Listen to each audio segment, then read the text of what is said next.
nuestro buen Dios. Continuamos con esta serie de la carta del apóstol Pablo a los romanos, recordando que es una carta que no solo está destinada a una iglesia donde había un gran cúmulo de personas, donde se consideraría para el primer siglo la capital del mundo, que era Roma, sino que era una iglesia donde habían judíos que se habían convertido a Jesucristo y habían gentiles, es decir, paganos, que también se habían convertido a Jesucristo. Pablo a cada uno de ellos les escribe, y como hemos visto en las predicaciones anteriores, Pablo está determinando cómo el evangelio de Jesucristo es para salvación y es una buena y maravillosa noticia en medio de una terrible noticia para la humanidad. La terrible noticia, como él la ha desarrollado en los capítulos anteriores, es que todos están bajo pecado. La terrible noticia es que todos están destruidos por el pecado, que las consecuencias de la maldad del hombre han llegado a todas las áreas de la vida del ser humano. Y en medio de todo esto, después de haber en el capítulo 1 en adelante acusado a todos los gentiles como pecadores ante Dios, después del capítulo 2 en adelante y la primera parte del capítulo 3, haber dicho que los judíos también están bajo pecado, es como uno de esos momentos donde estamos leyendo la Biblia y nos damos cuenta de que una frase resumiría esta gran verdad: no hay nadie que pueda alcanzar a Dios por sus medios.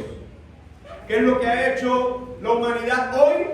Le ha dado la espalda al Creador y ha diseñado medios para intentar buscar a Dios por sus méritos. ¿Y eso en qué resultado termina?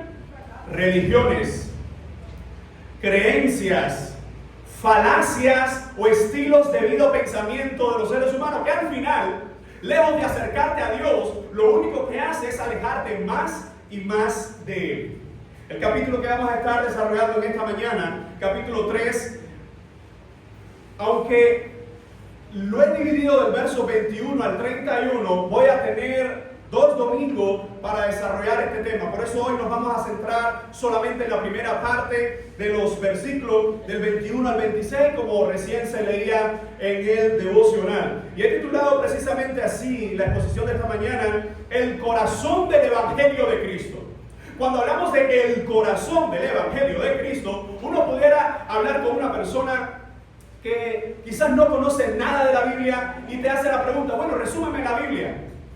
Si tú pudieras darme un pasaje, si tú pudieras darme un texto, ¿cómo tú me puedes resumir la Biblia? Bueno, déjame decirte, Romanos 3, 21 al 26, y pudiéramos también hablar del 27 al 31, pero quedándonos en la primera parte, del 21 al 26, se considera el corazón de la misma Biblia. Yo sé que algunos pudieran decir: bueno, pastor, ¿y no era Juan 3:16? Sí, es cierto, Juan 3:16 también da un resumen de lo que es el Evangelio o lo que es la voluntad de Dios manifiesta a los hombres por medio de Jesucristo. Pero Romanos 3, del 21 al 26, incluso autores históricos, autores del pasado y algunos de ellos contemporáneos de mucho renombre, han hablado de esta porción, y yo quisiera citar a algunos de estos hombres de Dios. Por ejemplo, Martín Lutero, todos conocemos a este paladín del Evangelio. Él dice en referencia a este texto: este pasaje es el centro mismo de la epístola y de toda la escritura. Aquí se revela la justicia de Dios, que justifica al pecador por la fe, no por obras. Decía otro paladín del Evangelio llamado Juan Calvino: la justicia de Dios no es la que Él posee en sí mismo, sino la que nos comunica por medio de Cristo cuando somos justificados por la fe. Charles Spurgeon, pastor bautista conocido como el príncipe de los predicadores, él decía sobre este texto: Dios no pasa por alto el pecado, sino que lo castiga en Cristo. Él es justo y el que justifica. ¡Qué gloriosa armonía entre justicia y gracia!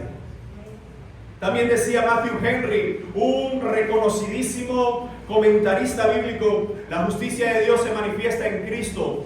Y hablando sobre este pasaje decía: esta justicia manifestada en Cristo, el cual es hecho nuestra propiciación, la fe es el medio, no el mérito. Es decir, la fe es el medio, no el mérito, por el cual el pecador es justificado.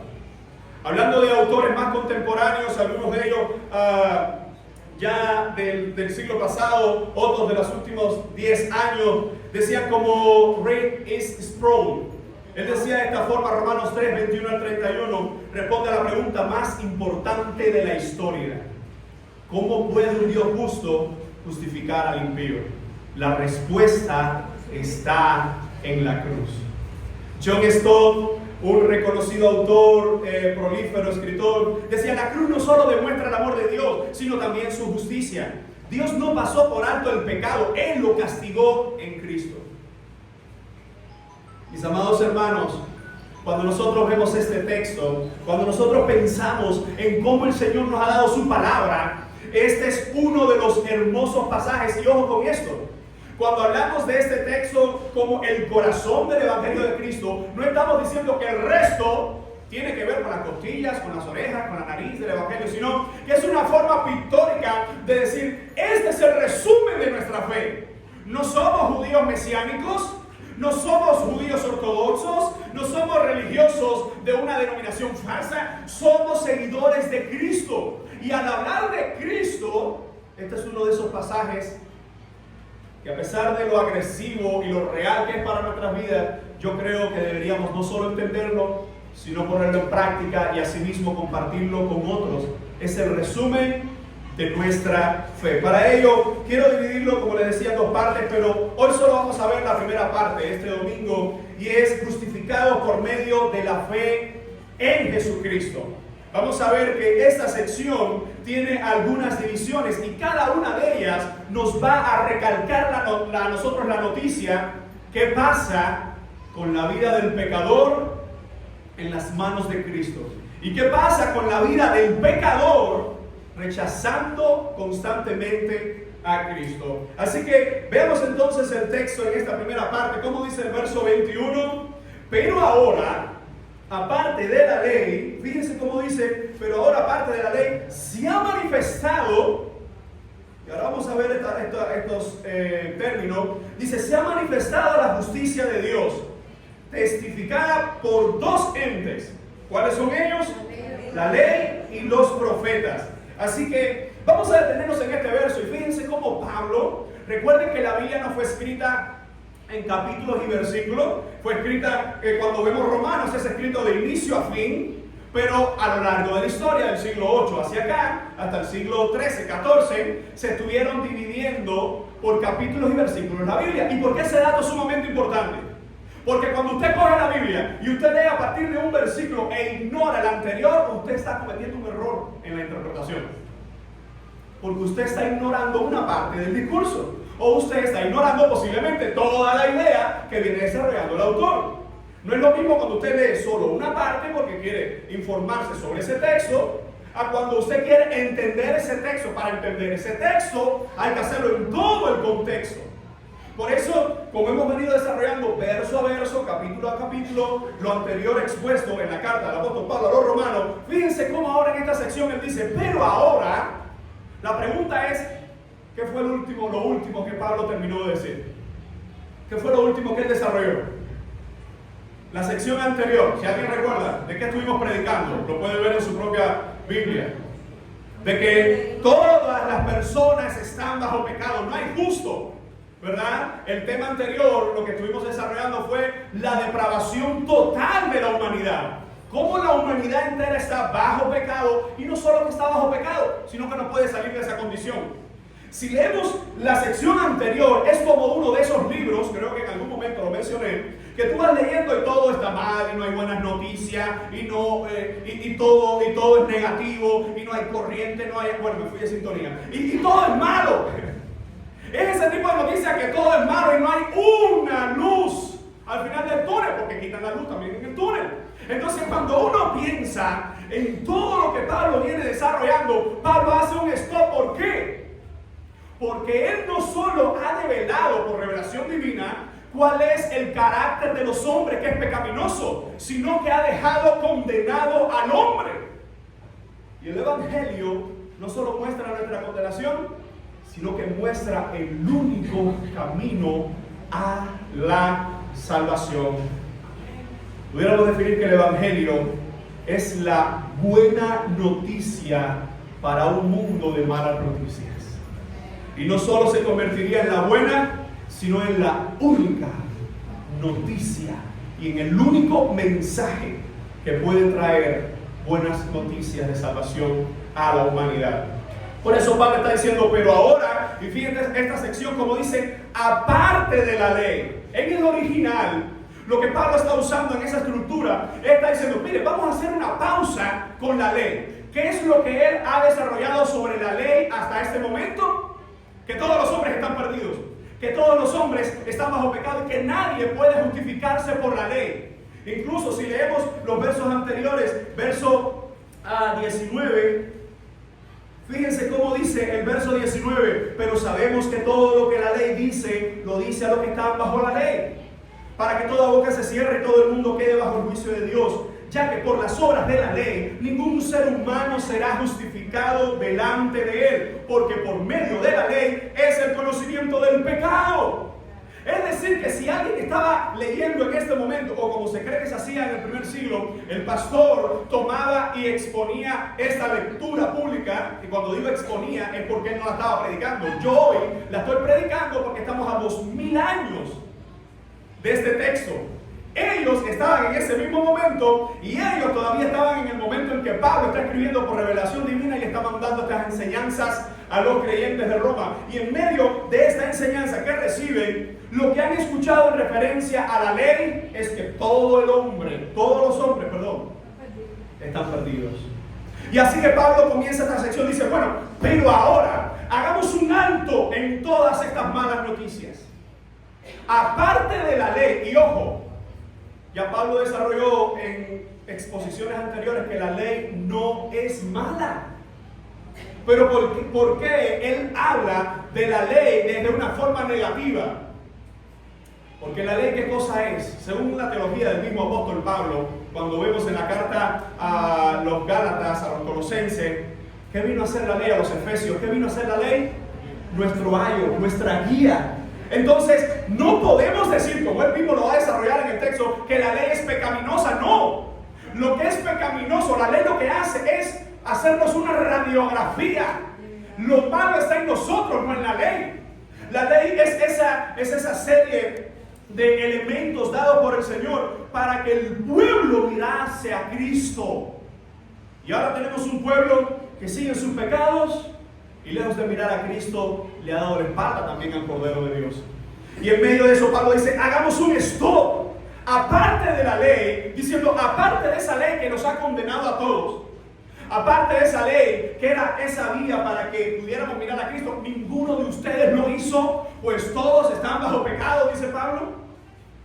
Se ha manifestado la justicia de Dios. Y veamos este texto cuando dice se ha manifestado. La pregunta es, ¿qué significa que se ha manifestado? ¿Qué significa esa manifestación? A ver, Lili. Que se ha hecho presente. Muy bien. ¿Qué más significa se ha manifestado? Se ha revelado. Se ha dado a conocer. De hecho, ¿recuerdan lo que significa apocalipsis? La palabra apocalipsis, lupsis, sí, esa es la traducción más lineal. La traducción literal es apo, que es hacia, y lupsis, velo. Entonces, apocalipsis o apocalipsis es correr el velo. Por eso que se dice, por el recurso de la palabra, revelación. Es decir, develar lo que era oculto.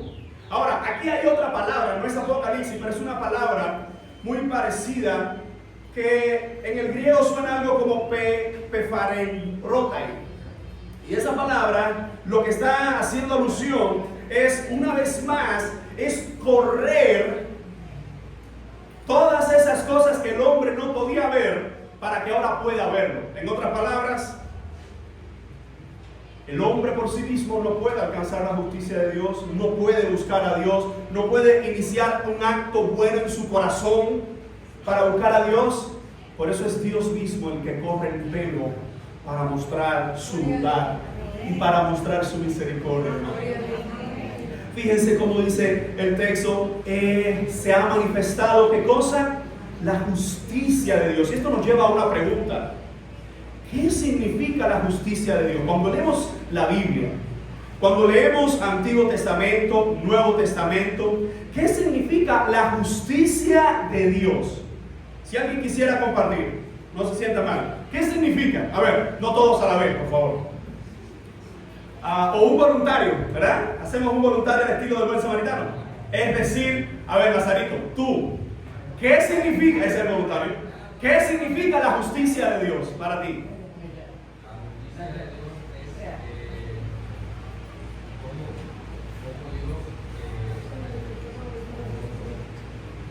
¿Cómo? No con tantas palabras a la vez, no con tantas. Un voluntario, ¿verdad? Como Dios es justo en todo momento, a pesar de que para nosotros no es justo lo que Él está haciendo. Es lo que me preocupa. La justicia de cómo Él se manifiesta, puede ser cómo Él ejerce su poderío sobre nosotros. Que muchas veces para nosotros no es como debería ser. Claro, para un hombre injusto no hay nada en Dios que pueda ver y decir, sí, Dios está bien. De hecho, ¿qué es lo que hace el hombre pecador hoy? Culpa a Dios. Dice, Dios no existe, pero si existiera, Él es el culpable de todo lo que está pasando, de niños que mueren, accidentes que ocurren, guerras que hay, todas las cosas. Ahora, cuando hablamos de la justicia, la palabra es dikaiosune. Esa palabra griega se usa indistintamente en el Nuevo Testamento en varias ocasiones. Ahora, partiendo de la teología del apóstol Pablo, que es el que más escribe en el Nuevo Testamento, nosotros nos vamos a percatar que el término justicia de Dios tiene que ver con todo aquello que Dios es, que Dios exige y que el hombre no puede alcanzar. Lo vuelvo a repetir, la justicia de Dios tiene que ver con todo aquello que Dios es, que Dios exige y que el hombre no puede alcanzar. En otras palabras, estamos perdidos. Si hablamos de justicia de Dios, estamos completamente perdidos. Porque una cosa, como decía Lazarito, es muy diferente lo que yo entiendo como ser pecaminoso como justo. ¿Sí o no? Por ejemplo, con estos conflictos de guerra, casi todo el mundo le da la razón a uno. Hermano, nadie tiene la razón en conflictos de guerra donde hay muertes de ambos bandos. No hay razón. Pueden haber motivos políticos, ideológicos, algunos hasta religiosos, pero no hay justificación. Ahora, en medio de esto, lo que está diciendo la palabra es que esa justicia fue testificada o atestiguada, como significa la palabra original, atestiguada por la ley y los profetas. Cuando usted entiende esa referencia que Jesús la usó en varias ocasiones, la ley y los profetas, ¿a qué está haciendo alusión en el Nuevo Testamento? ¿A solo la ley, es decir, los 5 libros de Moisés y los libros proféticos? ¿O cuando Jesús está usando y los apóstoles del Nuevo Testamento usan esa nomenclatura, la ley, a veces usan solo la ley, los profetas, la ley, los profetas y los escritos, como Jesús usa en ocasiones, está haciendo referencia ¿a qué? ¿A qué libro? Al Corán, ¿no es verdad? Es al Corán, claro que tiene que ser al Corán. Yo lo veo a usted un poco dormido, no están acostumbrados a recibir aire acondicionado a las 11 de la mañana, evidentemente. Tranquilo, que ahorita la quitan. A ver, ¿cómo es? ¿A qué está haciendo referencia? Sí, a la Biblia, pero cuando se usa en el Nuevo Testamento, ¿a qué está haciendo referencia a la ley y los profetas? Al Antiguo Testamento. Cuando en el Nuevo Testamento Jesús lo está usando, es una referencia, lo dijo mi hermana por allá, a la Tanakh, la Torah, los Neví, los Ketubim, o ley, profetas y escritos. Ahora, cuando nosotros vemos que está diciendo que la justicia de Dios, desde el Antiguo Testamento, lo que ellos nunca usaron esa frase, pero nosotros usamos hoy, desde el Antiguo Testamento fue mostrada a la humanidad. A Adán se le mostró la justicia de Dios. Antes de caer y después de caer, la justicia de Dios viene sobre ellos, pero de una forma aplicativa o a través de un castigo. Así que lo que está haciendo Pablo es una conexión de la condición pecaminosa de los hombres con el Antiguo Testamento. Y dice, esa justicia fue atestiguada por la ley y los profetas. No es algo nuevo. Cuando el hombre quiere justificarse, una de las cosas o uno de los recursos que siempre usa en la justificación es la ignorancia voluntaria. Yo no lo sabía. Nunca lo había visto así. Jamás escuché de eso. Pero Pablo, uniendo el tema anterior del hombre bajo pecado, dice, entendamos que aparte de esa condición pecaminosa del hombre, se ha manifestado desde la ley y los profetas la justicia de Dios. Y el verso 22 va a tratar de explicar cómo esa justicia de Dios es por medio de la fe para todos los que creen. Y esa frase que acabo de mencionar, vamos a verla por pedazo en el versículo. Dice, la justicia de Dios por medio de la fe en Jesucristo. Una vez más, si hablamos de la justicia de Dios, tenemos que considerar todo aquello que Dios es en su esencia. Dios es justo, Dios es santo, pero también justo, santo, amoroso, perfecto, también es ira. Fuego consumidor sobre el pecado y sobre el pecador. Ahora, hay un autor que cita 3 elementos a tener en cuenta en cuanto a la justicia de Dios. Y él dice, para entender la justicia de Dios deberíamos ver 3 lados. El lado de Dios, el lado de Cristo y el lado del justificado. Cuando él dice, si hablamos del lado de Dios, la expresión justicia debe conceptuarse como algo que es absoluto. Algo que el hombre no puede cambiar, algo que el hombre no puede modelar. ¿Cuál es uno de los grandes pecados hoy de algunas o varias congregaciones? Que quieren hacer un Dios a su imagen, a su preferencia. Cosas que son pecaminosas por la palabra de Dios. Mucha gente hoy en lugares en que se reúnen así como nosotros, dicen, no, pero es que Dios es amor. Pero Dios no, Dios no, a ver, ay, no podemos ser tan religiosos. No podemos ser tan drásticos. Tenemos que ser amorosos. ¿Y qué es lo que están haciendo? Están diluyendo lo que la Biblia enseña como la justicia de Dios o lo que Dios demanda, lo que Dios es por lo que ellos desean. Hermano, tenga cuidado porque así hay idolatría dentro de la iglesia. Hay muchos que se llaman o denominan cristianos y están adorando y le están orando a un Dios que no es el Dios de la Biblia. ¿Cómo lo sabemos? Porque es inconsistente alguien que dice amar a Dios, vivir para Dios y su fe y su forma de vivir y su expresión práctica de fe es contrario a lo que dice Dios en su palabra. Miren, mis amados hermanos, cuando el apóstol está diciendo la justicia de Dios por medio de la fe, este autor que mencionaba, él decía, desde el lado de Dios es la expresión absoluta de lo que es Él. No puede ser de otro modo. Él actúa y actuará siempre en justicia, sea hacia Cristo, hacia los que están en Cristo o hacia aquellos que finalmente impenitentes, ya sean ángeles, demonios u hombres. Dios es justo ante los creyentes, pero Él es justo ante los pecadores, pero Él es justo ante los ángeles. Él es justo incluso ante Satanás.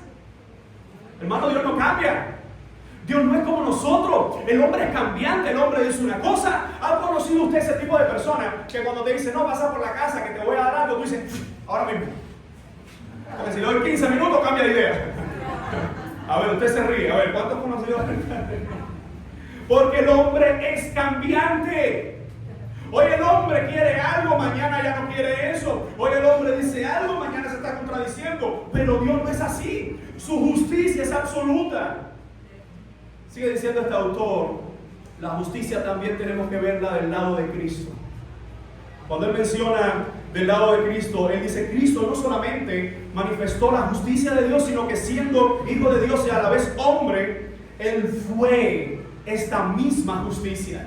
Jesús no solo nos mostró la voluntad del Padre, sino que Él nos mostró que es el camino hacia el Padre. Por eso, amado hermano, y quiero hacer este paréntesis, cuidado con todos esos movimientos que andan por ahí de judíos. Ojo, yo oro por la nación de Israel, yo oro por la iglesia, pero también oro por los no creyentes. Pero tenga cuidado con esos movimientos. ¿Y por qué no empezamos a usar ahora una kipá? ¿Por qué no empezamos a usar ahora un talí? ¿Por qué no ponemos la lámpara? ¿Por qué no comemos la Pascua? ¿Por qué no comemos todas estas cosas? ¡Cuidado, iglesia! Porque cada uno de esos elementos, según la Biblia, apuntaban al Evangelio. Ellos no son esencia justicia del Evangelio. En Cristo hemos cumplido con todas esas sombras. Entonces cuando usted ve gente hoy que quiere hacerse incluso más espiritual, diciendo no, tenemos que poner ahora la estrella de David, tenemos que poner esto, tenemos que celebrar esta Pascua, tenemos que celebrar este otro. ¡Cuidado! Porque a pesar de que pueda haber alguien que lo hace con un sentido simbólico, nuestros corazones son religiosos por esencia.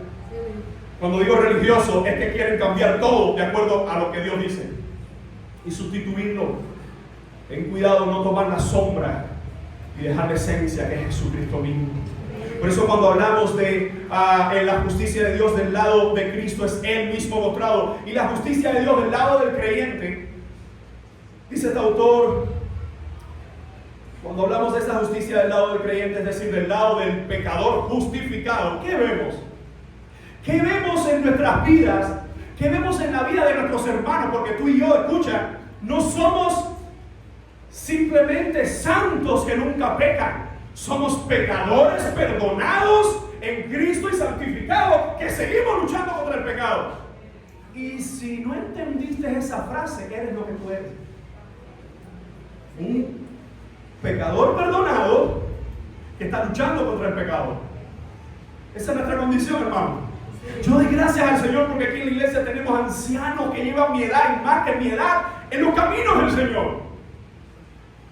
Pero más que eso, ser crédito para el cielo es un regalo que el Señor te ha dado para mirar atrás y decirle a otros, vamos que sí se puede, si hay perdón en Él, si hay gracia en Él. Eso es lo que ocurre cuando un pecador perdonado vive la justicia de Dios. ¿Alguien puede decir amén?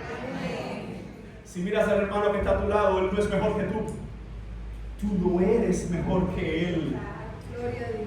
Ambos, si son perdonados, podemos decir somos más que bendecidos, somos más que dichosos. Esa es la justicia de Dios. Por eso, volviendo al texto, dice la justicia de Dios por medio de la fe. Y nos está diciendo por medio de la fe ¿en quién? En Jesucristo. ¿Qué es entonces la fe? Es un don de Dios, es un regalo que Dios da al hombre. ¿Y por qué Dios le da este regalo al hombre por medio de Jesucristo? Hermano, mire que la gente quiere tener secretarios espirituales o intermediarios. Lo pongo de otra forma. Mire que la gente busca dioses o santos o intercesores en vez de ir directo a la presencia del Señor. Cuando el apóstol nos está usando el verso 22, dice por medio de la fe en Jesucristo, dice para todos los que creen en Él. Voy a detenerme en esta palabra, todos los que creen. ¿En qué tiempo en español está esa palabra? Presente.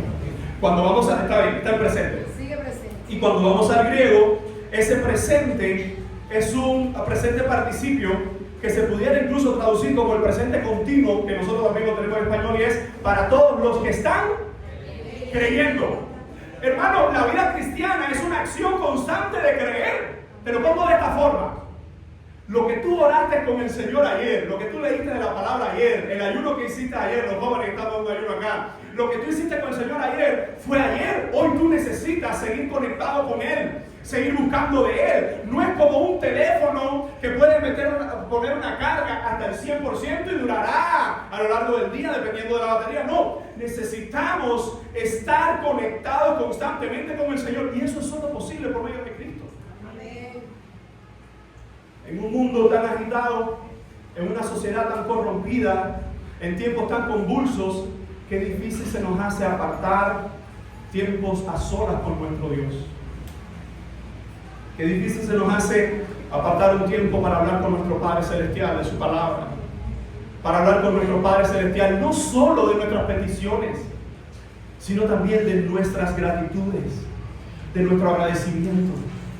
Hermano, cuando la palabra de Dios nos dice la justicia de Dios por medio de la fe en Jesucristo para todos los que están creyendo en Él, dice porque no hay favoritos, no hay diferencia.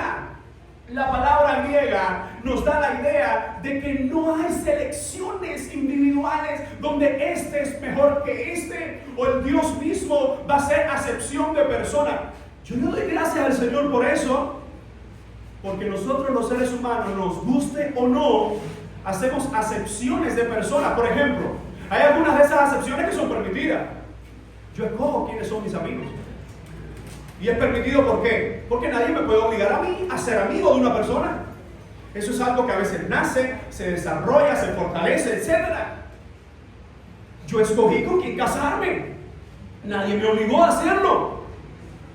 Pero yo no puedo escoger mis hijos. Eso es producto del amor de mi esposa y la relación.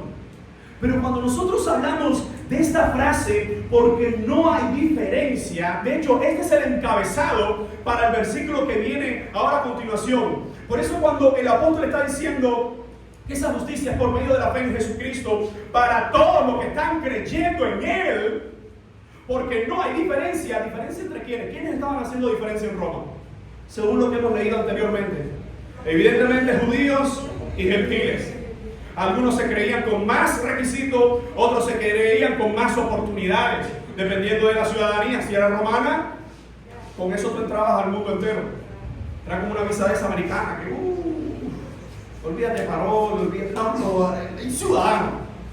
Si era ciudadano romano, imagínense que los castigos iban a ser diferentes, las remuneraciones, las recompensas iban a ser diferentes, solo por ser ciudadano romano.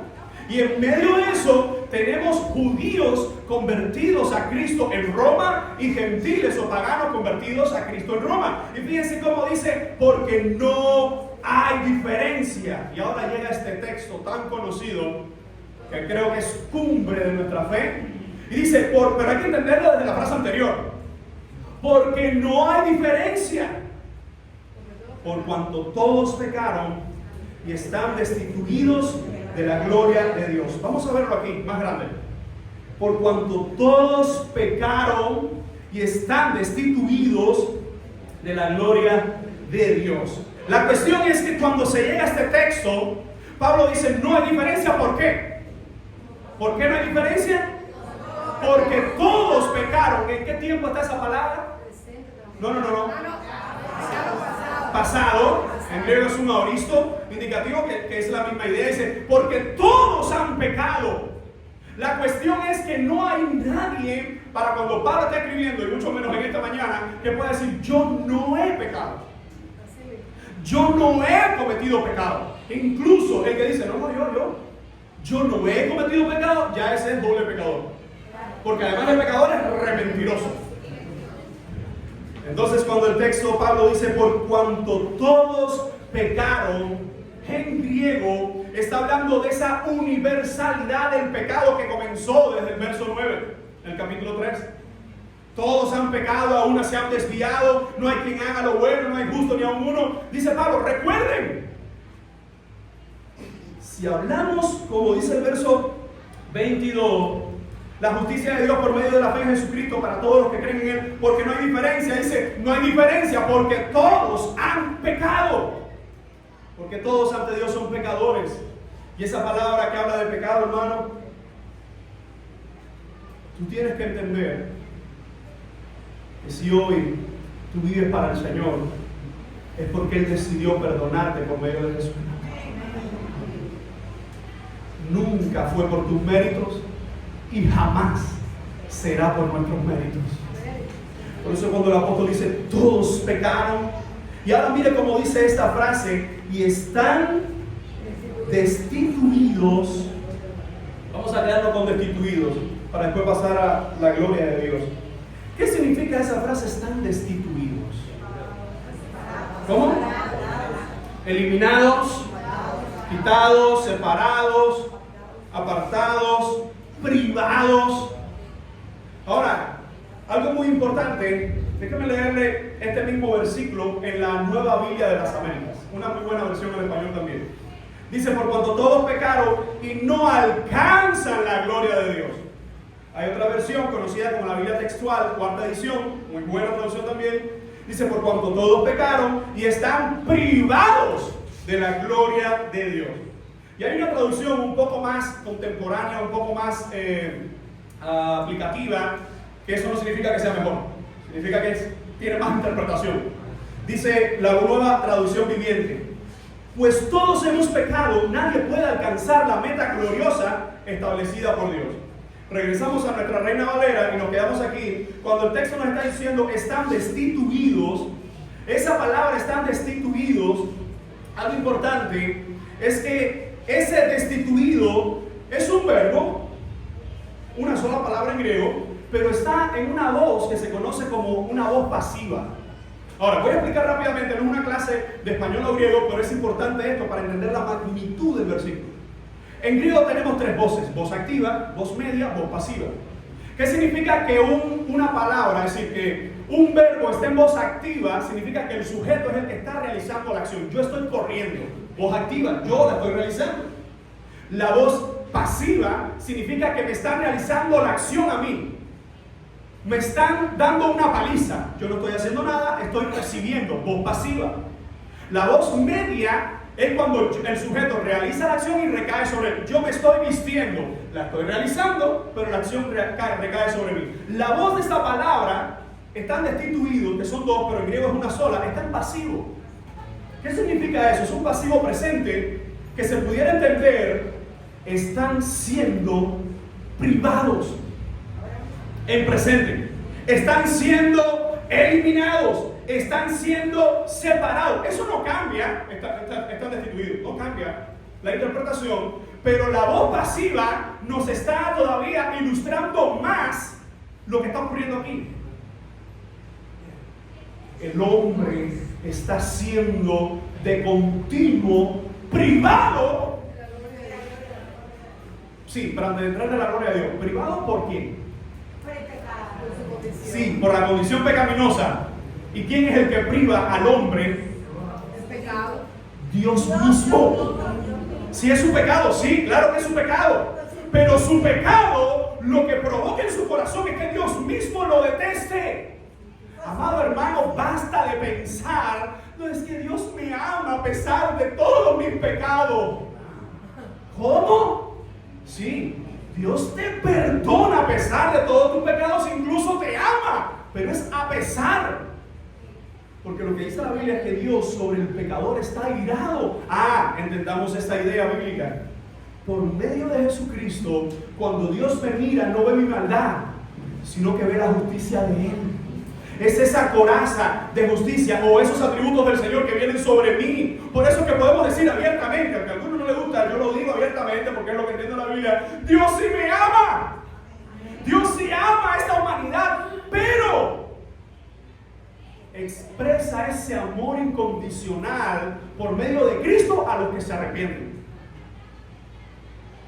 Y sobre los que no se arrepienten, lo que expresa es ira por medio de Cristo. Pastor, ¿cómo así?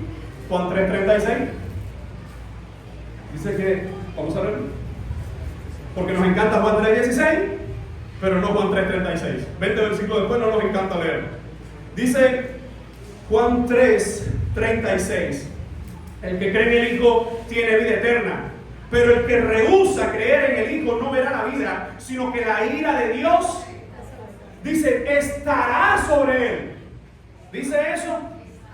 Está. ¿Qué tiempo? Presente. La ira de Dios está sobre el impío. Hermano, la ira de Dios estuvo sobre tu vida y sobre la mía hasta un tiempo. Hermano, hoy tú y yo incluso le fallamos al Señor, pero es muy diferente a como le fallamos cuando estábamos sin Él. Porque cuando estábamos sin Él, podía mismo haber caído un rayo, habernos matado y mandarnos al mismísimo infierno. Hoy le fallamos, pero por su gracia tenemos perdón. Y cae un rayo y nos mata y nos vamos al mismísimo infierno.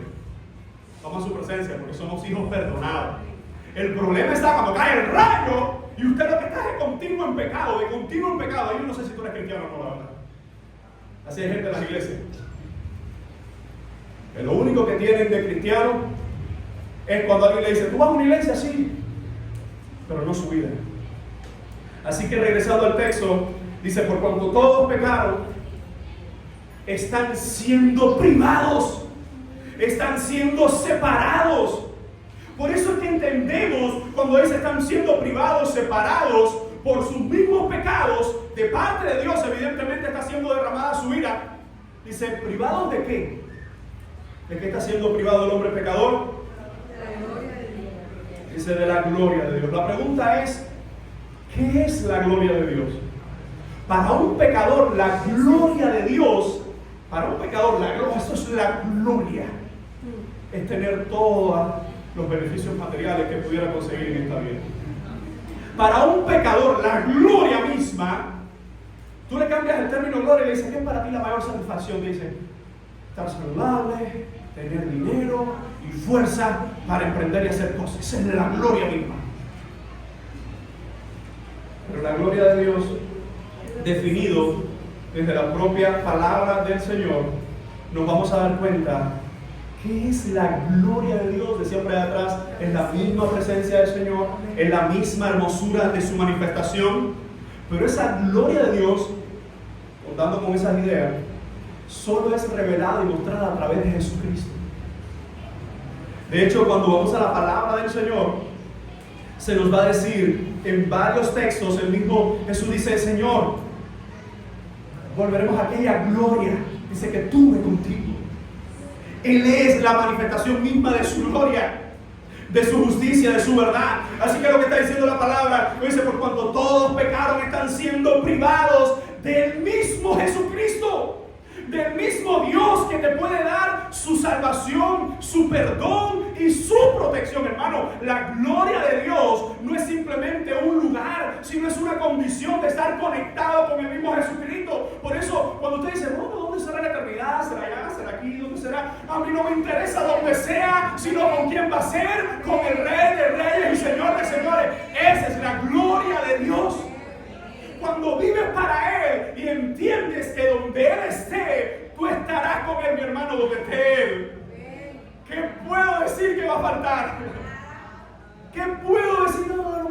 Miren, nosotros en nuestra mentalidad caída no entendemos la gloria de Dios. No la entendemos. Te pongo un ejemplo. Si tú piensas en la vida eterna, más o menos, ¿qué es lo que viene a tu mente? A mí me lo dijo un músico que amo mucho de esta iglesia, ya no está. Se nos fue al imperio, está bien, que se vaya. Se fue al imperio ese año. Y él me decía, pastor, déjame hacerte una pregunta, porque yo amo la música, pero no me gusta mucho como que estar las 24 horas por la eternidad cantando y cantando y cantando. Eso, yo como que a veces me aburro. Y era alguien que amaba la música. Yo le dije, evidentemente, ni tú ni yo podemos entender hoy, de este lado de la eternidad, lo que es la gloria del otro lado de la eternidad. Porque si Él dice que lo que viviremos ahí, lo dice el apóstol Pablo, eso no ha subido todavía a una mente humana. Por eso que muchos se empecinan hoy en no leer la Biblia, pero en sí inventarse viajes al infierno. No leen la Biblia, pero se inventan viajes al cielo. No, yo estuve en el cielo, no, y hay un reloj grande y el otro, no, pero después fui al infierno. Qué bueno está el pasaje para esa gente. Es gratis, va, y dice, ¿dónde tú eres, mismo? ¿Dónde tú eres? ¿Qué vas así aquí que tú eres? ¿Tú eres ministro? ¿Quién te paga a ti? Claro, porque no leen la Biblia. Y como están privados de la gloria de Dios, es decir, de la misma relación con Jesucristo, de la eternidad, de la presencia del mismo Dios, claro que se inventan todas esas sandeces. Y lo más triste es que muchos más pecadores se las creen. Ay, ¿le enteraste, pastor? Este muchachito que salió el otro día por internet, que fue allá, vio a Michael Jackson. Tú necesitas un descerebrado que no lee la Biblia, que te diga que Michael Jackson está en el infierno, para creer que está en el infierno. Tú necesitas que otro descerebrado te diga que no sé quién demoníaco de un lugar por ahí también está en el infierno. Yo sé que está en el infierno. Tú no me lo tienes que decir, tú no me lo tienes que inventar. Porque todo el que muere en una condición pecaminosa y enemistado con Dios y bajo la ira de Dios, condenación eterna tendrá en el lago de fuego y azufre. No hay que inventarse. Pero dice este versículo, todos pecaron y están destituidos de la gloria de Dios. Están privados, no pueden alcanzar, no pueden buscar. Quizás alguien te dice, ¿qué hago? Dime, a ver, ¿qué hago? Porque me pasa esto. Tenga cuidado con decirle no a la iglesia, porque vas a ver cómo ahí te va a cambiar las cosas. Ese no es el evangelio. Eso es una invitación, pero eso no es el evangelio. Cuando tú tienes a alguien así, ¿qué hago? Preséntale a Cristo. Preséntale a Cristo, porque Él es el que perdona, Él es el que salva. Y cuando venga a la iglesia, entonces entenderá que esa coinonía del cuerpo de Cristo entre pecadores, perdonados y siendo santificados, vale la pena vivirla. Hasta que porque esto es una práctica, esto es un ensayo. Por eso estos ensayos a veces nos sale mal. Este ensayo a veces de la vida cristiana nos sale mal, porque hay que tratar contigo. Dile al que está a tu lado, tengo que tratar contigo. Díselo. Dios permita que no sea algo muy difícil.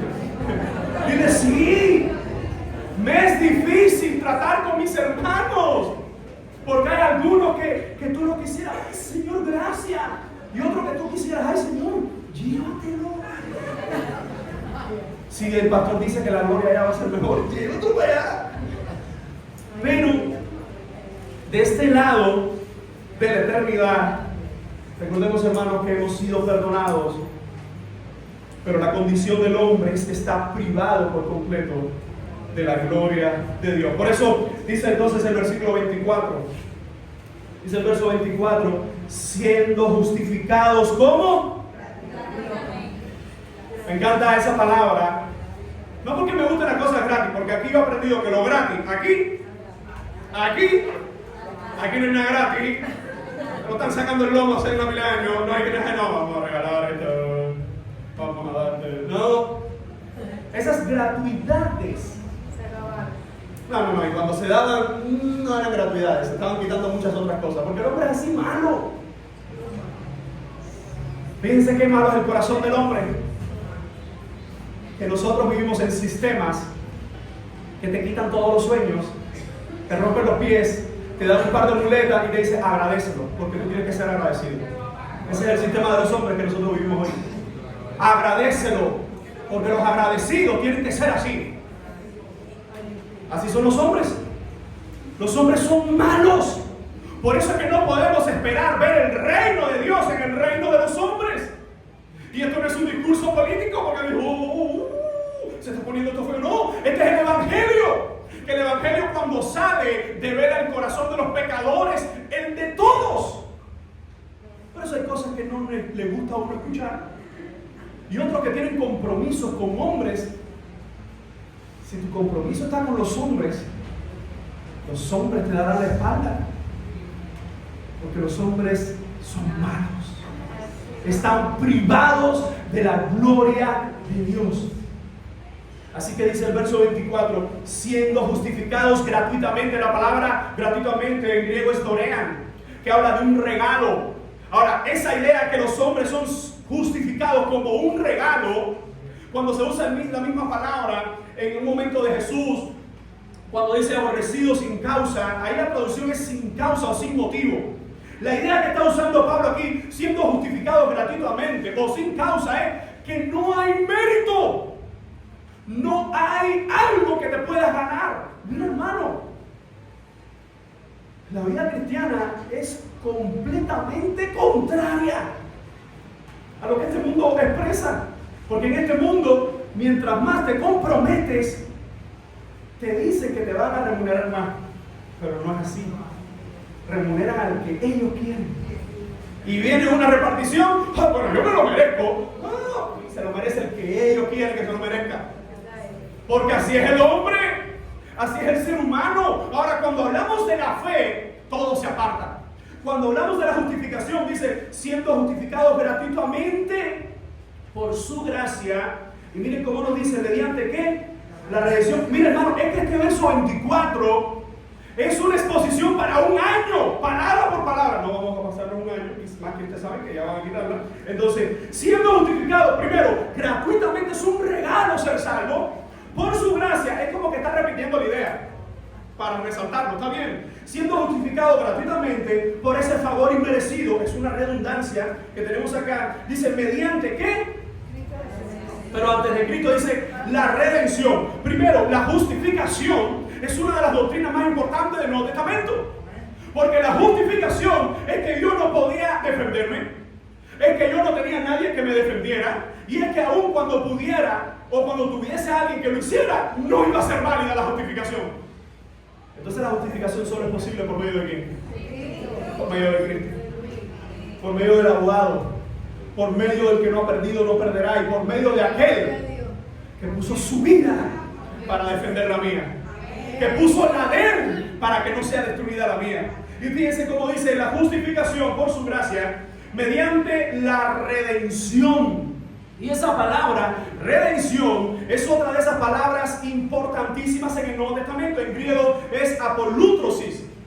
Y ese apolútrosis tiene que ver en el Antiguo Testamento con la idea de rescate, con la idea de separar a alguien. Fíjense, como predicó hace algunas semanas nuestro hermano Alejandro sobre Gálatas, cuando hablaba de la idea del rescate que nos compró en el agora, es decir, en la plaza pública, y nos sacó de ella. Esas ideas empiezan a entrelazarse, cada una de ellas con esta palabra que es apolútrosis, que tiene que ver con la idea de redimir, pagar un precio impagable, pagar un precio ya establecido por el ofendido. Y en este caso, el ofendido en esta historia, el ofendido en la historia de la humanidad no eres tú, porque un hombre pecador siempre él es ofendido. Él siempre es el agredido, es él siempre es ahí. No, el ofendido en esta historia de la humanidad es Dios. Por eso dice: mediante la redención que es por medio de Cristo. Dice: la redención que es en Cristo Jesús. Ahora el verso 25 dice otra de las palabras importantes a quien Dios puso como propiciación. La palabra propiciación tiene que ver con lo que ocurría en el propiciatorio en el Antiguo Testamento. Recordemos que una de las tapas que estaba sobre el arca del pacto se llamaba el propiciatorio. Y esa tapa o esa parte tenía que cubrirse de sangre. ¿Por qué? Porque la ira de Dios estaba sobre el pueblo, y cuando se sacrificaba el animal, que no era cualquier animal, era el animal seleccionado, entonces esa sangre, el sacerdote la cubría, ¿verdad? La parte del propiciatorio, porque la idea de propiciar viene de aplacar. Era la ira de Dios sobre el hombre, y la sangre de aquel cordero aplacaba. Es como que Dios venía con toda su ira a destruir a los hombres, y la sangre decía: no, Padre, no lo hagas. Porque esa sangre era una sombra. Porque ese cordero, ¿qué puede hacer ese cordero? ¿Qué puede hacer un animal? A no ser que alimentarlo. Esa sangre apuntaba a aquel que miles de años después, en el Nuevo Testamento, estaría tetelestai gritando. Estaría gritando: consumado es. Todo ha sido completado. Por eso cuando nosotros hablamos de la propiciación, entiende esto. Si Dios no ha terminado de aplastar esta humanidad perversa, ha sido por su misericordia y su gracia. Si Dios no destruyó tu vida y la mía cuando estábamos perdidos, era por la gracia del Cordero. Hermano, yo no sé, pero yo esto lo he hecho 1000 veces y lo quiero hacer 1001 más. Yo voy a pedirle ven acá un momentito. Amado hermano, cuando Dios mira nuestras vidas, cuando Dios ve nuestros corazones, lo único que puede ver Dios en nuestro corazón que es maldad, es mentira.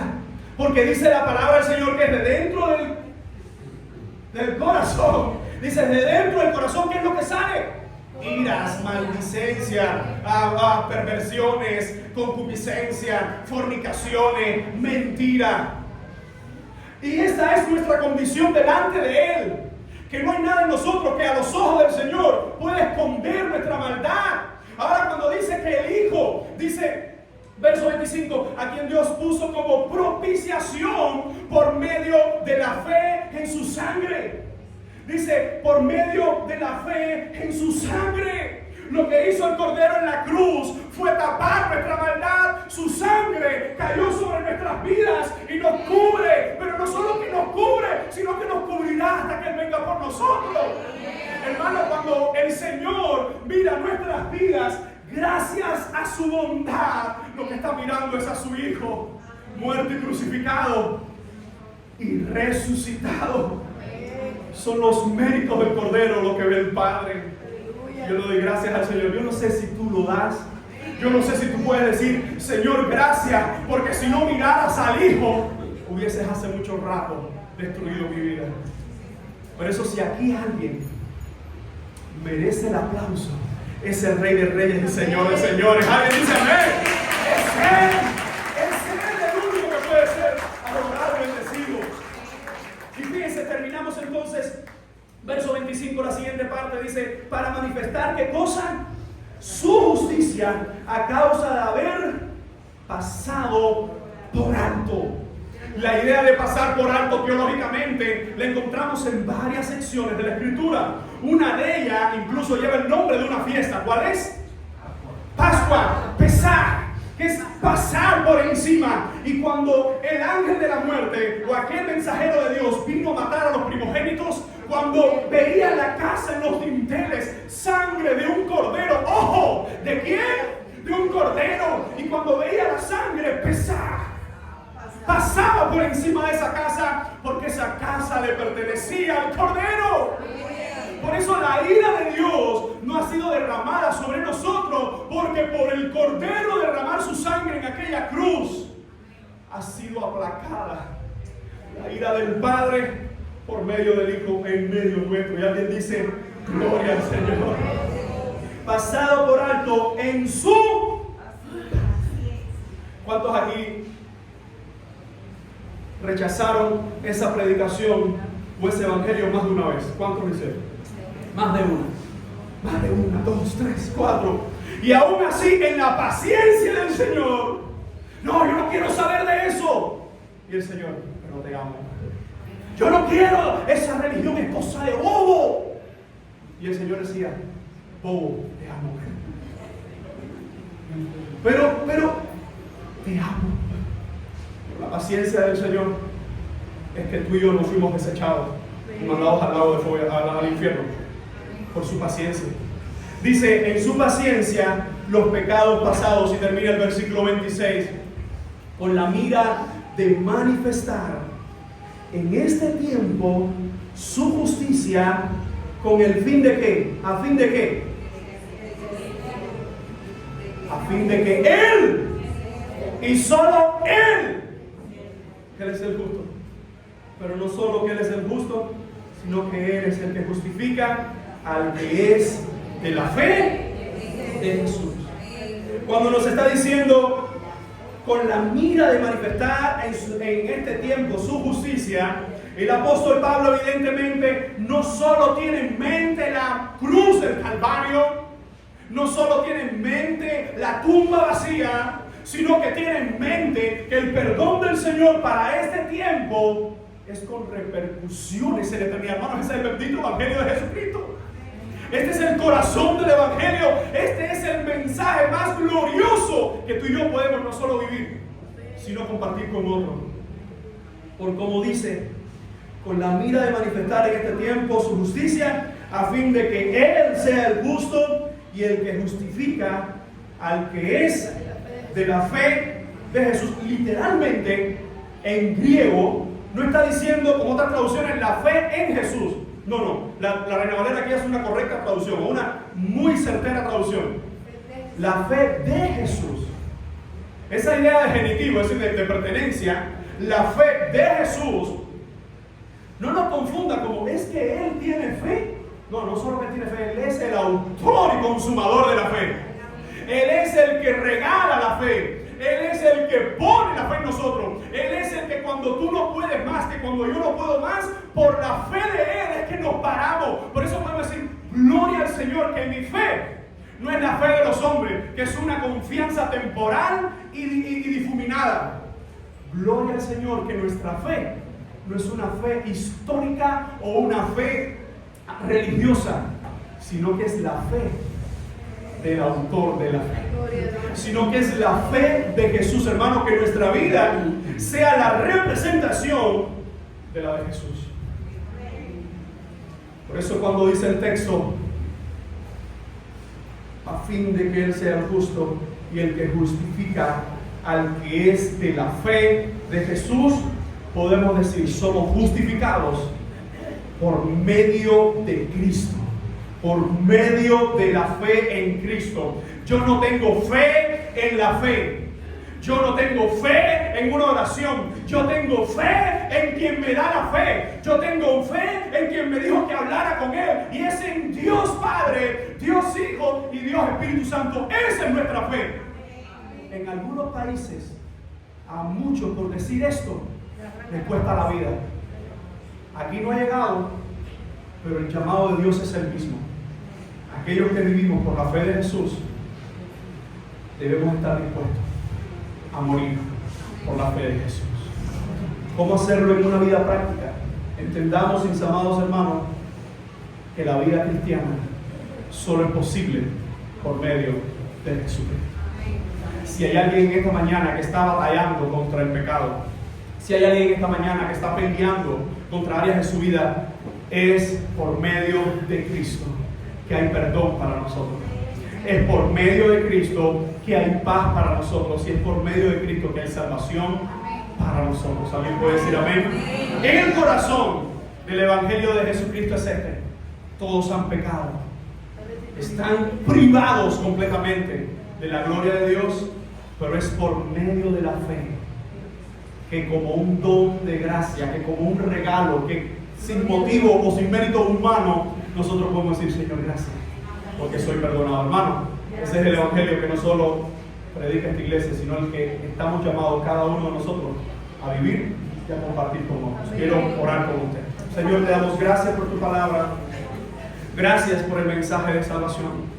Gracias, oh Señor, por tu Evangelio, porque es el que libera, no la religión, sino, Señor, tu fe. La fe del Hijo, la fe que has puesto en tu iglesia. Ayúdanos a vivir y compartir, Señor, tu palabra y la fe que tú has puesto en nosotros. Perdona nuestra falta, Señor, porque sin ti somos unos miserables camino al infierno, pero contigo somos perdonados, santificados y justificados camino a la gloria eterna. Bendecimos tu nombre, te damos gracias y te decimos en el bendito nombre de nuestro Señor Jesucristo. Amén.